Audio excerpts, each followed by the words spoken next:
मैं इस समय हूँ गया रेलवे स्टेशन पर। गया रेलवे जंक्शन है और मेरे पीछे है भारत सेवा संघ का ऑफिस। सभी लोग यहीं से ही ऑटो टोटो ले करके भारत सेवा आश्रम तक जाते हैं, जिसके लिए 15 से लेकर 20 रुपए तक का यहाँ से टिकट लगता है। लेकिन मैं आज आपको पैदल चल के दिखाऊंगा कि आप पैदल कितनी देर में यहाँ से भारत सेवा संघ के ऑफिस तक पहुँच सकते हैं, भारत सेवा संघ के आश्रम तक पहुँच सकते हैं। एक्चुअली ये है भारत सेवाश्रम संघ लिखा हुआ है बंगाली भाषा में, ऊपर हिंदी इंग्लिश सब भाषा में लिखा हुआ है। और ये जो देख रहे हैं मेरे सामने अंडर कंस्ट्रक्शन बिल्डिंग या जो इतनी बड़ी सी लाइट यहाँ पे जल रही है, उसके पीछे ही रेलवे स्टेशन है। आप चाहें तो रेलवे स्टेशन के पास से भी निकल कर जा सकते हैं या भारत सेवाश्रम संघ का जो ये ऑफिस है इसके साइड से निकल करके भी आप जा सकते हैं। अब हम रेलवे स्टेशन के सामने से होते हुए आश्रम की तरफ चलेंगे। आप घड़ी ऑन कर लीजिए, मैं नॉर्मल स्पीड से आपको बाज़ार दिखाता हुआ ले चलूँगा और आप देखिएगा कि आप अगर चाहें तो पैदल पैदल भी आप आराम से भारत सेवा संघ के ऑफिस तक पहुंच सकते हैं। बाकी जो श्रद्धालुगण आते हैं उनके साथ बुज़ुर्ग लोग होते हैं, लगेज होता है, तो उनको लेना पड़ता है यहाँ से ट्रांसपोर्ट, रिक्शा लेते हैं या फिर ऑटो रिक्शा वगैरह लेते हैं। लेकिन पैदल कितनी देर में पहुँचेंगे वो आप देखिए। ये है रेलवे स्टेशन। देखिए यहाँ चिड़ियों की चहचहाने की कितनी आवाज़ आ रही है। ये जो पेड़ देख रहे हैं ना, यहाँ पर हज़ारों की संख्या में चिड़िया है। देख रहे हैं कितनी चहचहाने की आवाज़ आ रही है, ज़बरदस्त। और बिल्कुल रेलवे स्टेशन के सामने से निकालूंगा मैं आपको, तो आप बहुत आसानी से पहुंच जाएंगे। देखिए यहाँ पे प्राचीन शीतला मंदिर भी है। और ये जो पेड़ हैं, कैमरे में तो कैप्चर ये चिड़िया होंगी नहीं, लेकिन आवाज़ सुनिए। मैं अपनी बात बंद करता हूँ, इनकी आवाज़ सुनिए आप, है ना। तो ये चिड़िया हज़ारों की संख्या में है इस समय यहाँ पर। तो ये टेंट देख रहे हैं आप, टेंट मैं आपको इसलिए दिखा रहा हूँ कि ये रेलवे स्टेशन के सामने से ही मैं गुजर रहा हूँ। ये वाला जो वीडियो है ये आपने कभी भी किसी और चैनल पे नहीं देखा होगा जिन्होंने आपको दिखाया हो कि आप भारत सेवा संघ गया जंक्शन के ऑफिस से उनके आश्रम तक पैदल कितनी देर में पहुंच सकते हैं। बीच बीच में जगह जगह पर इस तरीके का बैरिकेड बना हुआ है, सिक्योरिटी पर्पस से ये ज़रूरी होता है। ये देखिए यहाँ पर ये स्टेशन का टिकट काउंटर बना हुआ है, यहाँ पे घड़ी वगैरह चलता हुआ दिखेगा, यहाँ पे यात्री बैठे हुए हैं। इसके साइड से ही ये सब कुछ अंडर कंस्ट्रक्शन है। अब ये रेलवे का कंस्ट्रक्शन चल रहा है या प्राइवेट बिल्डिंग्स हैं, इसके बारे में जानकारी नहीं है मुझे। लेकिन वो देखिए foot over bridge railway station का सामने दिखाई दे रहा है। ये बगल में आप देख सकते हैं डिस्प्ले बोर्ड रेलवे का लगा हुआ है।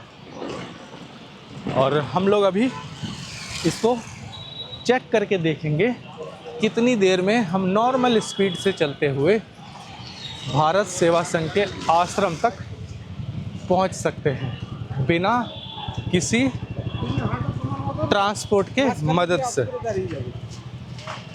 ये देखिएगा एकदम रेलवे स्टेशन के मुख्य प्लेटफॉर्म पे आ गए हैं।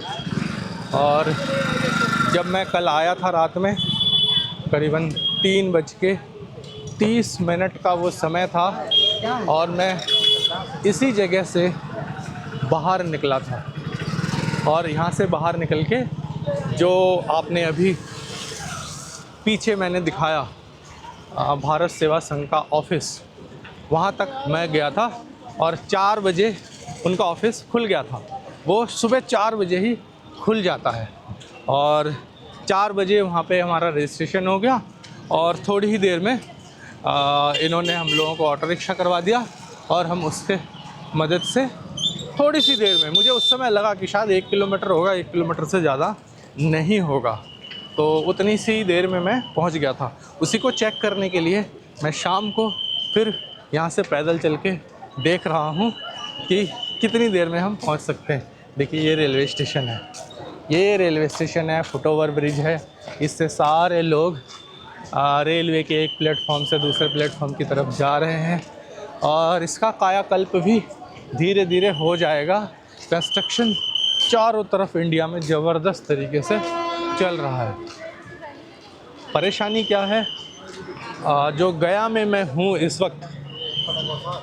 वक्त की एक परेशानी मेरे को समझ में आया कि ओपन डेफिकेशन यहाँ बहुत है। देखिए मैं दिखाऊंगा, ये साइड में बड़े सारे लोग हैं, ये ओपनली अपना यूरिन डिस्चार्ज कर रहे हैं। ये 2 लोग कर रहे हैं, तीसरा लाइन में लग गया है। जो आज हम लोगों का यहाँ पे पिंडदान करने के लिए हम लोग आए थे, तो जहाँ जहाँ से भी हम लोग गुजरे हैं, ऑटो रिक्शा से गुजर रहे थे, वो भी भारत सेवा संघ ने प्रोवाइड करवाया था हमको। उसका पैसा हमने देना था, लेकिन ऑटो रिक्शा उन्होंने ही करके दिया था, जिससे किसी तरह की कोई परेशानी जो श्रद्धालु आए हैं पिंडदान करने के लिए उनको ना हो। तो जो मैंने देखा, शहर के अंदर गजब की गंदगी है, और सिर्फ शहर के अंदर ही नहीं, ये कहना उचित है कि अनुचित है मुझे नहीं मालूम। तो जो मैंने देखा वो मैं आपको बता रहा हूँ। जो फल्गु नदी के किनारे घाट पर जहाँ हम लोग पिंडदान करने के लिए जाते हैं, वहाँ जल भरने के लिए 2-3 बार जाना पड़ता है। आज हम लोग 3 बार गए हैं। एक बार जल भरने के लिए, दूसरी बार वहाँ पे पिंड को फल्गु नदी में अर्पण करने के लिए, और तीसरी बार जब हमारा फल्गु घाट पर पिंडदान का कार्यक्रम संपन्न हो गया, उसके बाद विष्णुपद मंदिर में भी हमारा पिंडदान का कार्यक्रम संपन्न हो गया। उसके बाद हम जो अक्षय वट है उसके लिए जब निकले, तो हमको फिर फल्गु नदी के तट से होते हुए जाना था शमशान घाट की तरफ। तो ये जो 3 बार मैं वहाँ गया, तो तीनों बार ऐसा लग रहा था कि दम घुट जाएगा। वहाँ जाना मुसीबत भरा था, और उसका कारण एकमात्र यही था कि जो इंसान है उसने वहाँ पर इतनी गंदगी फैलाया हुआ है कि आपका दम बंद हो जाएगा, वहाँ सांस नहीं ले पाइएगा। मतलब आज तो मैं ले नहीं पाया था, सिर्फ मैं ही नहीं, जितने भी लोग थे उनको बहुत परेशानी हो रही थी। और इतना प्रसिद्ध ये क्षेत्र है पूरे भारतवर्ष से, मैंने देखा, चाहे साउथ से हो, ईस्ट से हो, नॉर्थ से हो या वेस्ट से हो, सभी तरह के लोग आज के दिन में भी पिंडदान करने के लिए यहाँ पर उपस्थित थे और अपने अपने तरीके से पिंडदान कर रहे थे। और सभी लोग यहाँ पर आते हैं, और इस जगह की स्वच्छता पर किसी प्रकार का कोई भी ध्यान नहीं है। और विशेष तौर से जो फल्गु नदी का तट है उसकी तो हालत बहुत ज़्यादा ख़राब थी। तो रेलवे स्टेशन पीछे छूट गया है। रेलवे स्टेशन छूटने के बाद जैसे ही हम यहाँ पे आएंगे, तो यहाँ से जो है हमको फर्स्ट लेफ़्ट ले लेना है। ये जो लेफ़्ट साइड है, यहाँ से चलते जाना है। और देखिए कैसा है गया शहर, किस प्रकार का है। अगर मैं कंपेयर करूं इस रोड को, जिस रोड पे मैं इस वक्त चल रहा हूं, तो मेरे दिमाग में सबसे पहले आता है जो हमारा दिल्ली का क्षेत्र। ये इलाका त्रिलोकपुरी जैसा है, जैसे पतली पतली गलियां, छोटे छोटे घर, कंजस्टेड, है ना। और उसी प्रकार का एक यहाँ पर दिखाई दे रहा है कि ये त्रिलोकपुरी का कोई क्षेत्र है, या कुछ जैसे अनऑथोराइज स्लम बस्तियाँ होती है ना, उसी प्रकार का कोई एक क्षेत्र है कि यहाँ अंदर ऐसी पतली पतली गलियाँ हैं। जैसे सदर बाज़ार की पतली पतली गलियाँ होती हैं ना, सदर बाज़ार दिल्ली में, उसी प्रकार की पतली पतली गलियों वाला ये रास्ता है। इसको कह सकते हैं कि ये जो गया है ये बहुत पुराना शहर है, सदियों से ये शहर रहा है। रामायण काल से इसका जिक्र हम पढ़ रहे हैं कि जो पिंडदान करने का यहाँ प्रचलन है, माता सीता ने यहाँ पर अपने ससुर राजा दशरथ के लिए पिंड का दान यहाँ पर किया था। तो जब रामायण काल से ये प्रचलित शहर है, तो आप समझ सकते हैं कि किस प्रकार से ये शहर बसा होगा, है ना, किस टाइप से कितने पुराने समय से ये शहर बना हुआ है, अपने अस्तित्व को बरकरार रखे हुए है। आज हर जगह होली एक दिन का खेला जाता है। दिल्ली में एक दिन की होली होती है, एक दिन होली का दहन और दूसरे दिन रंग खेलना। कोलकाता से मैं इस वक्त आया हूँ, वहाँ एक दिन की होली थी, होली ख़त्म। यहाँ पर आज चौथा दिन है, यहाँ पे होली चालू है। जब हम लोग आज पिंडदान करने के लिए निकले थे निर्भीक होकर के कि आज कोई रंग नहीं डालेगा, तो जो पंडित जी हमारे साथ थे उन्होंने कहा कि थोड़ा संभल के रहिएगा, रंग कीचड़ कुछ भी आपके ऊपर पड़ सकता है, क्योंकि यहाँ पे आज भी होली है। थोड़ा सा जैसे ही हम लोग चल के आते हैं, लगभग 200-300 मीटर, यहाँ से हमको राइट लेना है। देखिए यहाँ से मैं चल के आया हूँ और ये हमने ये राइट ले लिया। थोड़ा देख के राइट लेना है। ये जैसे ही हमने राइट लिया है और तो हम पहुँच जाएंगे भारत सेवाश्रम के आश्रम की तरफ।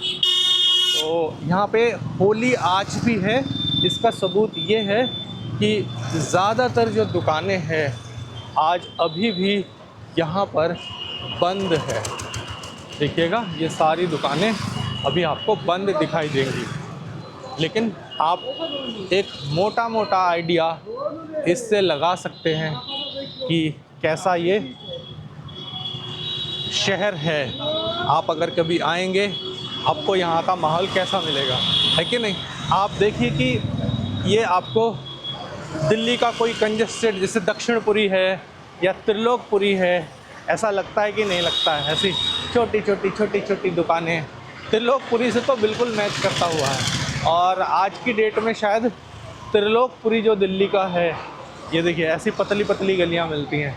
जैसे होता है ना, ये जो गली है इसे देख के मुझे याद आ गया, ये गली जो है गांधीनगर जो है ना दिल्ली में कंजेस्टेड मार्केट कपड़ों का, गांधीनगर की गलियों के जैसा है। देखिए ऐसी पतली पतली गलियां हैं, गांधीनगर में ऐसी पतली गलियां मिलती हैं। तो ये आप मान लो कि ये गांधीनगर की गलियां हैं या त्रिलोकपुरी की गलियां हैं, और कालका जी की गलियों से कंपेयर नहीं कर सकते, क्योंकि वो तो पूरा बिज़नेस एरिया है, वहाँ का माहौल थोड़ा दूसरा होता है। पतली पतली गलियाँ वहाँ ज़रूर है, लेकिन वो इससे कई गुना ज़्यादा बेहतर है। देखिए यहाँ मंदिर कई मिलते हैं। देखिए यहाँ पे ऐसा ये मंदिर है। मैंने यहाँ जब से चल रहा हूँ ऐसे छोटे छोटे रोड के किनारे बड़े सारे मुझे अभी तक मंदिर दिखाई दिए गए हैं। रोशनी सड़क पर नहीं है, बिल्कुल नहीं है। घरों के सामने जो इस प्रकार की लाइटें जल रही हैं उसी की वजह से थोड़ी बहुत रोशनी है। स्ट्रीट लाइट जैसे आप ये एक देख सकते हैं, स्ट्रीट लाइट है, लेकिन उससे कुछ भी उजाला हो नहीं रहा है ना, अंधेरा सा ही है। तो आप अगर पैदल आना चाहते हैं, अकेले हैं या 2 लोग भी हैं या 3 लोग भी हैं, आप लोगों के पास लगेज नहीं है, तो आपको जो रेलवे स्टेशन है वहाँ बाहर निकल के किसी भी तरह से किसी भी रिक्शे वाला, कोई भी ऑटो वाला या टोटो वाले के चंगुल में नहीं फंसना है। किसी भी प्रकार से वो लोग प्रलोभन देते हैं ना, चलिए मेरे साथ, एकदम ऐसे चिपक जाते हैं। जैसे कल सुबह मैं उतरा था तो बड़े सारे लोग आ गए थे, एकदम से पकड़ लेते हैं, मेरे साथ चलिए हम पिंडदान करवा देंगे। मैं आपको एक बात बताऊं, आज एक महिला मुझे मिली शाम को भारत सेवाश्रम संघ में। वो लोग भी कल आए थे, लेकिन उनको थोड़ी कम जानकारी है, तो उन्होंने क्या किया, जो वो ऑटो रिक्शा वाले हैं उनके कहने में आ गए और वो लेकर गए कहीं दूसरी जगह। उनको किसी आश्रम वगैरह में नहीं ले गए, किसी होटल में ले गए और बोला 1200 रुपये एक रात का। तो वो रात के समय आ गए और उन्होंने वहाँ बुक कर लिया 1200 रुपये एक रात का। और फिर किसी पिंडदान करने वाले से भी बात कराई, लेकिन उन्होंने बहुत पैसे की डिमांड की, इतना पैसा लगेगा। फिर इन्होंने थोड़ी सी समझदारी का काम किया कि इन्होंने वो होटल को छोड़ दिया। 1200 रुपये पे करके बाहर निकल आए सुबह, और मार्केट में इधर उधर से पूछते पूछते आज ये आकर पहुँचे हैं भारत सेवा संघ के ऑफिस में। और आज क्योंकि ये लेट आए हैं तो आज इनका पिंडदान का काम नहीं हो पाया, कल ये लोग पिंडदान करेंगे। और अगर आप भी ऐसे किसी ऑटो रिक्शा या दूसरे किसी ट्रांसपोर्टर के कहने से आकर के उनके साथ चले जाएंगे तो आपको परेशानी होगी। या तो आप पहले से किसी को जानते हैं तो आप उनके साथ उनसे बातचीत करके उनके अकॉर्डिंगली आपको भरोसा है तो आप पिंडदान का काम कर सकते हैं। और अगर आप किसी को नहीं जानते हैं तो आपके लिए सर्वश्रेष्ठ माध्यम, इससे बेहतर माध्यम कोई हो ही नहीं सकता है। आप भारत सेवाश्रम पैदल आ जाइए, जो रास्ता मैं बता रहा हूँ उस रास्ते से आपको 1 रुपया का भी खर्चा होने वाला नहीं है। और अगर आप जो है रिक्शे से आना चाहते हैं, ऑटो रिक्शे से आना चाहते हैं, तो जो ऑफिस दिखाया था मैंने, उस ऑफिस से आप 20 रुपये में वो लोग ही करवा के देंगे। आज सुबह उन्होंने मुझे बताया था 15 रुपये का टिकट है, लेकिन क्योंकि अभी होली चल रहा है तो होली की वजह से यहाँ पर इन्होंने 5 रुपये बढ़ा रखा है। तो 20 रुपये में यहाँ तक भारत सेवा आश्रम के गेट तक आपको पहुँचा दिया जाता है। देखिए ये शहर अभी भी कैसा दिख रहा है। यहाँ पे थोड़ी रोशनी है क्योंकि थोड़े शोरूम वगैरह हैं यहाँ पे। आदित्य विज़न है, इन्होंने काफ़ी सारी लाइटें लगाई हैं यहाँ पे, जिसकी वजह से यहाँ काफ़ी रोशनी है। यहाँ पर कुछ चाट पकौड़े वाले हैं, है ना, भोलेनाथ कुल्फ़ी वाले हैं, तो ये चाट पकौड़ा वगैरह बिक रहा है, तो इन्होंने अपनी थोड़ी रोशनी की है। सरकारी एक LED लाइट यहाँ पर भी है, लेकिन उससे कोई ख़ास रोशनी हो नहीं रही है। प्राइवेट जो दुकानें हैं उनकी रोशनी ही है। जैसे ही उस दुकान से बाहर निकले हैं, आगे बढ़ गए हैं, तो देखिए लाइट फिर कम हो गई है। यहाँ पर बड़ा प्रसिद्ध अमिताभ बच्चन जी जिसका ऐड करते हैं, कल्याण ज्वेलर्स का बहुत बड़ा सा शोरूम है यहाँ पर, और उसकी वजह से फिर यहाँ थोड़ी रोशनी हो रही है। तो देखिए कोई मेहनत का काम नहीं है, 2 दोस्त हैं तो आराम से बात करते हुए, गपशप करते हुए और किसी से पूछते हुए कि भाई मुझे जाना है भारत सेवाश्रम, रास्ता कौन सा है। तो अभी तक मैं लगभग 200 और 300 500 मीटर शायद चल चुका हूँ और बहुत स्लो स्पीड से चल रहा हूँ और भारत सेवा संघ की तरफ जा रहा हूँ। देखिए मेरे सामने ये वाला ऑफिस आएगा, आप भी ध्यान रखिएगा। कार्यालय पुलिस उपाधीक्षक यातायात गया, पुलिस उपाधीक्षक, कार्यालय पुलिस उपाधीक्षक, कुछ अटपटे शब्द में लिखा है उपाधीक्षक, ठीक है। कार्यालय पुलिस उपाधीक्षक यातायात गया, ये आपको पड़ेगा राइट साइड में। और कल्याण ज्वेलर्स मैंने आपको पीछे दिखाया था, उसके बाद जो बड़ी दुकानें हैं, फिर यहाँ पे पड़ेगा अंकिताज बुटीक। देखिए Ankita's boutique, KL Gupta and company, है ना, मशीनों की दुकानदारी है यहाँ पर। और एक तो इसका नाम नहीं लेना चाहता मैं, छोड़ दीजिए। ऐसा देखते देखते आइए, फिर थोड़ा सा आगे आएंगे तो आपको यहाँ पर पड़ेगा hero, KL Gupta and company. ये देखिए hero, KL Gupta and company. थोड़ा थोड़ा और आगे चलेंगे ऐसे, बस पहुँचने ही वाले हैं, ज़्यादा दूर और नहीं है। हल्की हल्की बारिश पड़ने लगी है। आज बारिश का मौसम तो है नहीं, फिर भी बारिश की बूंदें कुछ कुछ पड़ रही हैं। थोड़ा सा आगे आएंगे तो ये अलंकार ज्वेलर्स दिखाई देगा आपको, फिर रॉयल एनफील्ड दिखाई देगा आपको। थोड़ा सा यहाँ मैं इंतज़ार करूँगा क्योंकि जो है ना बारिश पड़ रही है, कैमरे को टेंशन हो सकता है, तो यहाँ रुक जाता हूँ। अभी थोड़ी देर के बाद जब बारिश रुकेगी फिर आगे चलेंगे। बारिश रुक गई है, मैं जय अलंकार ज्वेलर्स के सामने ही खड़ा था, तो अब यहाँ से आगे चलेंगे। देखिए रॉयल एनफील्ड का शोरूम है यहाँ पर। ये सब चीज़ें ध्यान में रखते हुए आप अगर चलेंगे तो एकदम सही रास्ते पर जाएंगे। रॉयल एनफील्ड के सामने आपको ये वाला मिलेगा, महिंद्रा ट्रैक्टर्स, है ना। ये सब जो साइन है, लैंडमार्क है, इसे ध्यान में रखते हुए चलेंगे तो जल्दी से आप आश्रम के गेट तक पहुंच जाएंगे। देखिए यहाँ पर है, थोड़ा सा आगे आएंगे तो बाबा विज़न, है ना, बाबा विज़न मतलब यहाँ पर टेलीविज़न वगैरह बेचते हैं यहाँ पे, है ना। तो यहाँ पे मिलेगा आपको बंधन बैंक, सामने मिल गया ये बंधन बैंक, और बंधन बैंक के सामने आपको मिलेगा SBI, LG का शोरूम और SBI। तो पूरा रास्ता भी मैं आपको दिखाता हुआ ले चल रहा हूँ।